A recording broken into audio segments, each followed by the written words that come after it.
এইরকম সাঁকু পার হয়ে একটা গ্রামীণ রাস্তা দিয়ে হেঁটে যাচ্ছি।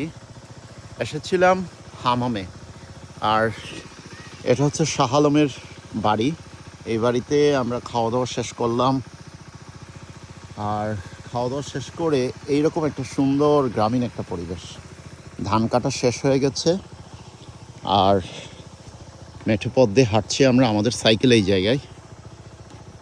আর জায়গাটা হচ্ছে চাম্পারাই চা বাগান, আর হামামের রাস্তাটা হচ্ছে এই দিকে হয়ে হামামের রাস্তা।